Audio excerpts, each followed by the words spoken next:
They told me not to come back. The neighbors, the lawyer, even the real estate agent. They all said the house was better left alone. But it was my grandmother's.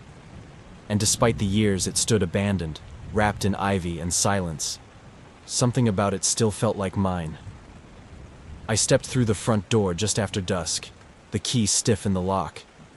The air was thick with age, the scent of dried wood, mothballs, and something fainter, like chalk dust, filled my lungs.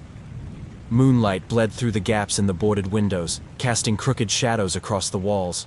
The floor creaked with every step I took.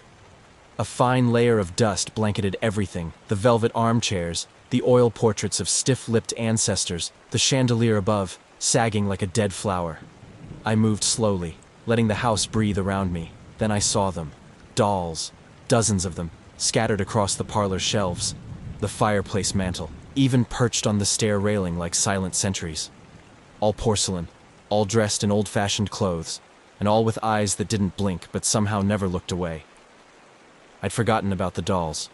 My grandmother collected them obsessively, each supposedly unique, each handmade. As a child, I used to cry when she tried to show me her favorites. I thought I was being silly. I still do. But standing there in that room again, with all of them watching, I felt that same chill coil up my spine. One stood out from the rest. She was perched on the top shelf of a crooked bookcase. A schoolgirl doll, with a faded plaid skirt, scuffed black shoes, and a tiny pencil case tucked under one arm.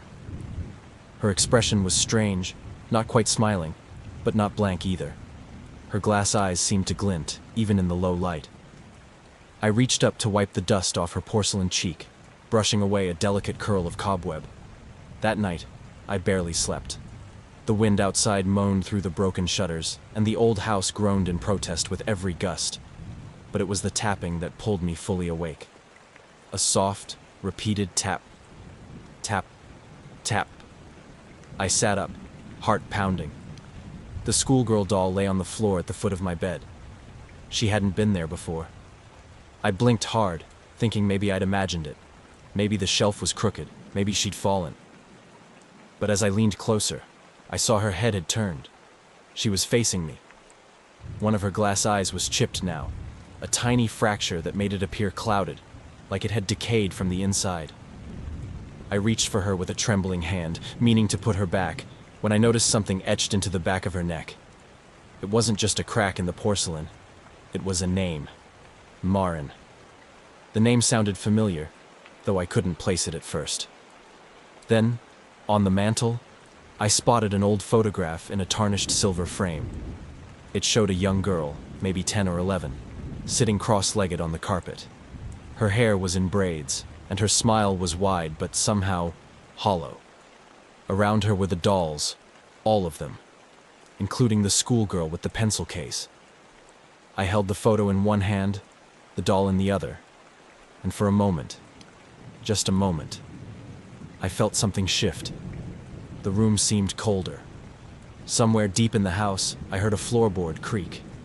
I wasn't alone anymore. And I realized something then. Something I hadn't wanted to admit since the moment I stepped back into this place. The house hadn't been waiting for me. It had been expecting me. And the dolls? They had never left. I didn't sleep after that.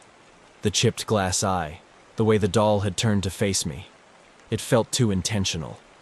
I kept the light on until morning, clutching the blankets like armor. When the sun finally bled pale gold through the cracks in the boarded window, I rose and picked up the schoolgirl doll. Her paint was flaking, the ribbon in her hair brittle with age. But there, just beneath the neckline, etched into the porcelain like an old scar, was a name. Marin. I whispered it aloud, and the room seemed to respond. The radiator let out a sudden hiss, and a shelf creaked somewhere down the hall. I carried the doll downstairs, drawn again to the photograph on the mantel. The frame was heavy, cold in my hands. The girl in the photo had dark braids and sat on the carpet with an expression too composed for a child. Around her were the very same dolls now scattered throughout this house, including Marin. The name clung to my thoughts like smoke. I tried to shake it off, distract myself. I busied my morning with tidying the kitchen, clearing a trail through the cluttered dining room, and wiping dust from the windows. though the outside still looked ghostly through the boards. But it was the hallway that stopped me cold. On my way back upstairs, I passed the same corner where I'd seen a chubby doll with painted freckles on a bench. It wasn't there anymore. Instead, it sat upright on the staircase, one step below where I had been walking. I hadn't touched it. Later, I found a ballerina doll propped against the window, arms raised in a delicate arc. She'd been locked in the cabinet earlier that day. I was sure of it. With every room I entered, I grew more aware of eyes, unblinking, observing. Dolls that should have stayed where I left them had shifted. Some turned their heads. Others seemed to vanish only to reappear in odd places, peeking from a closet, lying on a bathroom tile, or sitting at the foot of my chair. I told myself it was exhaustion, that I was letting the house get to me. Then, I found the sketch. It was early morning. Pale light had just begun to pool in the upstairs hallway. I stepped out of my room and nearly tripped over a piece of paper on the floor, thick, crinkled, drawn in waxy crayon. A house, childish lines scrawled with red and blue, a front porch, boarded windows, two stick figures holding hands near the door. Behind them, smaller figures with round heads and black dots for eyes. I picked it up slowly, heart thudding. The two large figures. One wore a long skirt, the other had a braid. I turned the drawing over. In the bottom corner was a shaky scrawl in faded pencil. Home soon. It was impossible, but I knew what I saw. Later that day, I checked the fireplace again. I hadn't noticed it before, but tucked beside the photograph was another picture. This one torn and curled with age. A close-up of the same girl, Marin, in her lap, the schoolgirl doll with the pencil case. The coincidence unraveled in my mind like a fraying thread. Marin wasn't just the name of the doll. She was the one who made them. Or maybe she was one of them. That night, as I lay awake with the lights on and every door latched, I heard the tapping again. This time, from inside the closet. And when I finally opened the door, nothing was there. Except a doll. One I'd never seen before. Sitting cross-legged in the dark. And in her tiny hands, another drawing. This time, I was in it. By the third day, I knew something was wrong with this house. Not just eerie or uncomfortable. Wrong. The kind of wrong that seeped into the walls and curled in the corners of mirrors. I had to find out more. It was late afternoon when I found the study. The door had always been locked, and I'd assumed whatever lay behind it had been cleared out long ago. But today, it creaked open with barely a touch, as if it had been waiting for me. Dust spiraled in the air like ash, and the room smelled like old paper and varnish. A heavy desk stood in the center, covered with brittle pages, broken fountain pens, and yellowed stationery. The walls were lined with shelves, not books, but stacks of old journals and wooden boxes. I eased open the top drawer. Inside lay a worn leather diary, its spine cracked with time. My fingers trembled as I opened it. The handwriting inside was elegant, but frantic in places. Hurried loops and ink blots scattered across the pages. They keep talking to her. The dolls. At first, I thought it was pretend. But now, even when I call her name, she doesn't look at me. She listens to them. My breath caught. The entries continued, each one more unsteady than the last. Marin is lonely. She says the dolls are her friends. She gave them all names. Birthdays, too. She lines them up and whispers to them in the night. I found her speaking to the fireplace. She says the quiet ones live behind the bricks. I told her to stop. She cried and said they'd get mad. She keeps drawing the house, always the same, with boarded windows and people inside who don't move. I asked who they were. She said, us, when we're ready. I turned to the back of the diary and found a list. Names, dates. Some were underlined. Others had question marks next to them. And at the very bottom, they will all come home. A chill bloomed beneath my skin. I backed away from the desk and nearly tripped over a box on the floor. Inside were old photographs, faded, curling at the edges. Children, dozens of them, all with glassy eyes and stiff smiles, all holding dolls. I recognized some of the dolls from the house, from the rooms, from last night. I slammed the box shut and turned, just in time to hear laughter. Faint, high-pitched. It drifted through the open study door like smoke. I stood frozen, every muscle tight. Then something scuttled across the hall. Too fast, too quiet to be anything with real weight. I didn't chase it. I couldn't. That night, I locked every door I could and stacked a chair beneath the handle of my bedroom. But as the house settled into its unnatural hush, I heard them again, giggling, behind walls, beneath the floorboards. Once, something thumped against my door, just once. And then silence. When I awoke at dawn, the chair was still against the door. But on the floor in front of it, perfectly centered, was another crayon drawing. This one was of a little girl sitting cross-legged on the carpet, dolls surrounding her in a circle. And one of them, the one in the school uniform, was holding a diary. My diary. I barely remember falling asleep, but I remember waking up. The room was freezing, colder than it had any right to be. My breath curled in the air like fog, and the blankets clung to me damp with sweat. I turned slowly and saw her again. The schoolgirl doll. She was standing, at the foot of my bed, her chipped eye catching the faint light leaking through the window slats. The pencil case was tucked neatly beneath her porcelain arm, just as before. But her head was tilted now, just enough to make my skin crawl. I flinched, blinked, and she was gone. I stumbled out of bed and turned the room upside down, but she wasn't there. No doll, no sound, nothing. The silence was heavier than the dark. Later that morning, I returned to the study, flipping back through the diary. I had to be missing something. I skimmed through the pages again until I found a section I hadn't noticed before. A list of dates, scrawled across a ripped piece of parchment. Most were crossed out. But one wasn't. October 13th. Today's date. I checked the wall calendar, the one with sun-bleached pages curling at the edges. The same day was circled in red ink. I didn't remember doing that. My chest tightened. Downstairs, something crashed. I ran to the hallway and froze. All the dolls, every last one that had been scattered throughout the house, now stood in a line along the corridor wall. Each was turned around, their faces inches from the cracked wallpaper, as if they'd been punished. My legs locked in place. My breath hitched. Slowly, I backed away. That night, I dreamed of strings, tugging gently at first, then pulling harder, jerking my arms and legs. I couldn't see who held them, but I knew they were small, cold, delicate.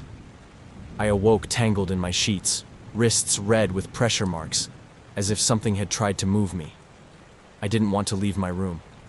I didn't want to open the door, but I had to know. I crept into the hallway and found the dolls had changed positions again. This time, they were sitting in pairs along the staircase, as if waiting for something. Waiting for me. I turned to go downstairs and stopped cold. The schoolgirl doll was seated on the bottom step, facing upward now, her eyes locked on mine. The pencil case lay open beside her, and inside was a crayon, red, worn down to a nub. Behind her, on the wall, a new drawing had been pinned with a rusty tack. It showed a marionette. Its face was mine. Hands above it held the strings, but they had no arms, only sleeves, empty sleeves. I ran. I don't remember how long I hid in the attic. Hours, maybe. The light died behind the boarded windows. I counted my breaths, trying to drown out the sound of soft pattering across the floorboards below. Tiny steps. When I finally crept back down, the house had gone still. But one doll, the schoolgirl, now sat in the parlor, alone, cross-legged. A pencil in one hand. In the other, a page from the diary. The corner was torn, but the words were clear. The birthday girl is ready. And I realized something then. The diary hadn't been written by my grandmother. It had been written to her. By Marin. The house felt smaller now, tighter, as if the walls themselves had leaned in to watch me. Every room whispered. I didn't hear words, not exactly, but I felt them. Soft breath behind my ear, the weight of unspoken things crawling across my spine. That morning, I returned to the study, my thoughts clouded by the image of that drawing, my face rendered in crayon, my arms dangling on puppet strings. I had to know more. I searched every drawer, every hollow space behind bookcases, until I found it. A loose panel beneath the bottom shelf. Behind it, tucked in darkness, was a small cedar box. Inside, doll patterns. Carefully folded parchment, hand-drawn outlines of tiny limbs, heads, and delicate clothing. Some were labeled with names, real names. Eloise, Clara, Michael, Noreen. Every name was followed by a date. Birthdays, I realized. The same birthdays listed in the back of the diary. Each doll in this house had once been someone. I swallowed hard. My fingers trembled as I lifted the papers, revealing a photograph beneath them. A classroom. Children lined up at their desks. One face near the back looked oddly familiar. The schoolgirl. She wasn't a doll in the photo. She was a real girl. Pale, unsmiling, her pencil case neatly folded on her lap. My stomach turned. At the bottom of the photo, in fading ink, someone had written, Marin's last class. The diary hadn't told the whole story. Marin hadn't just played with dolls, she had made them. Not just from porcelain, from people. And then I heard it. A voice, small, innocent, but wrong. Anna! It came from behind me. I turned slowly. The schoolgirl doll sat in the hallway now, half in shadow, her chipped eye glinting like a cracked moon. Her mouth had never moved before. Anna, come play. I backed away, heart racing, but something pulled at me. A low hum in the walls, a vibration through the floorboards, like the whole house had begun to breathe. I ran to the kitchen, the front door, still locked, unmoved. I grabbed a chair, smashed it into the window. The glass cracked but didn't shatter. The boards outside were too thick, too tight. I was sealed in. I fled back upstairs and found the dolls lining the hallway again. This time, not facing the wall, but me. Every porcelain head slightly tilted, every painted eye staring. Back in my room, I slammed the door shut and shoved the dresser in front of it. I turned to the mirror and froze. My reflection blinked, but I didn't. I touched my face, my eyes. My skin felt real, but my reflection, it was smiling, softly, sadly, like it knew something I didn't. I looked down. Another drawing lay at my feet. This one showed a child standing in a circle of dolls. She wasn't drawn with crayon. She was sketched in pencil, sharp, exact lines. My face, my clothes, and above her, hands holding strings. The signature at the bottom was careful, delicate, Marin. And I finally understood. The house hadn't trapped me. Marin had chosen me. I didn't remember falling asleep, but I awoke to the sound of laughter. Not the warm kind, not the kind that belongs to joy. This was distant, thin, like a wind chime made of bones and breath. It was twilight.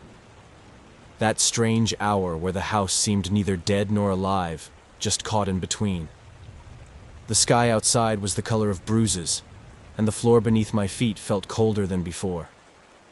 I followed the sound, barefoot and slow, every creak beneath me making my heart thud louder. The laughter led me to the parlor. The door was cracked open. Candlelight flickered inside, but I hadn't lit any candles. When I stepped in, I stopped breathing. The dolls, all of them, were standing in rows along the wall. Not seated, not slumped, standing, as if they had walked there and arranged themselves shoulder to shoulder. They weren't looking at me. They were facing the wall, as if awaiting punishment. But I knew better. They were waiting for something to begin. In the center of the room, the rug had been rolled away. The hardwood beneath was scratched, a perfect circle carved into it. A child's hand might have done it, over time, over years. At the center of the circle sat a crayon drawing. I picked it up. This time the house wasn't in the picture. I was. Stick figure me. Standing in the middle of the room with red lines tangled around my wrists and ankles. The dolls surrounded me in a ring. And standing above, holding the strings, was a little girl with braids. Marin. A chill raced up my spine. I turned back to the door. It slammed shut. The candlelight flickered violently. Shadows leapt across the walls like they had claws. And then the table in the center began to move, spin. Slowly at first, then faster. Dozens of doll heads rolling across it, as if dancing. Their eyes shimmered with life that shouldn't have been there. Their mouths opened, and a high-pitched giggle rose up like steam. "Play with us, Anna." The voice was small, familiar. Her voice. Marin. I turned and she was there. Not a doll, not a ghost, but a little girl in a school uniform, clutching her pencil case. Her braids were frayed, her shoes scuffed. She stood by the dolls, watching me with eyes that had seen too much time. She stepped forward and held out her hand. "Come on," she said softly. "It's your turn." Tiny fingers wrapped around mine, cold, dry, like porcelain. The room spun. The candlelight grew brighter, then black. I saw flashes, crayon drawings fluttering like leaves, dolls clapping without sound, a mirror reflecting my face, then not my face. My eyes were wide, my mouth stitched in a crooked smile, strings pulling at my limbs, a whisper. "You're almost ready." And then, darkness. I don't know how long I was out, but when I opened my eyes, it was morning. The boarded window let in gray light. I was lying in the center of the parlor floor. Around me, the dolls sat in a perfect circle, unmoving, silent, watching. In the far corner stood Marin. She didn't speak, she only smiled, and I could feel it. Something tied to me now. Something I couldn't shake. Strings, invisible, but real, pulling tighter every time I tried to stand. And somewhere, in the house's walls, I swear I heard more laughter. Not from the dolls, but from whatever comes next. When I woke, the world had changed. The parlor was quiet. Too quiet. Not the kind of quiet that settles after noise, but the kind that feels sewn into the air. Like every sound had been plucked out, one by one. I couldn't move. My arms and legs were stiff, pulled at strange angles. Something was tied around my wrists, biting into the skin. I looked up. Strings. Dozens of them. Thin, delicate threads stretching from my limbs to the ceiling beams, swaying ever so slightly as if something above still pulled them gently. I wasn't alone. Around me, in a perfect circle, sat the dolls. Their heads tilted, their hands folded in their laps, silent, watching. Their eyes glinted in the gray light that bled through the boards. Each of them had the same expression, not cruel, not kind, just expectant, waiting. At the far end of the room stood Marin. She hadn't changed. Still the same little girl from the photo, still dressed in her faded uniform, holding the pencil case like it was something sacred. But now her eyes were different, hollow, doll-like. She climbed onto a wooden chair. Her head tilted, and her gaze locked with mine. "Time to be still," she said softly. I tried to speak, to beg, to scream, but nothing came out. My mouth wouldn't open. My jaw refused to move. I couldn't even blink. I was frozen, held up by the strings, my body not my own. Marin raised her hand. With a delicate grip, she took the strings and pulled. I rose, arms lifted, feet dangled just an inch off the floor. The dolls below clapped their porcelain hands soundlessly. And in that moment, I understood. I wasn't being haunted. I was being transformed. The last crayon drawing lay on the floor beneath me. In it, I stood on strings, my face a perfect oval of calm. Around me were other dolls, seated just like now. And in the drawing's corner, Marin had signed her name. Below it, one word had been added. Finished. My head tilted on its own. My limbs swayed as if dancing to music I couldn't hear. Then, stillness. Marin stepped down from the chair and walked past me. Her eyes lingered one last time before she vanished through the parlor door, into the shadows beyond. And then, silence again. The room dimmed as the last bit of morning light faded through the cracks. Outside, the wind howled. Inside, the house slept. And where Anna once stood, only a doll remained, posed on the chair, pencil case in her lap, a faint smile carved into porcelain lips. The circle was complete, the collection whole.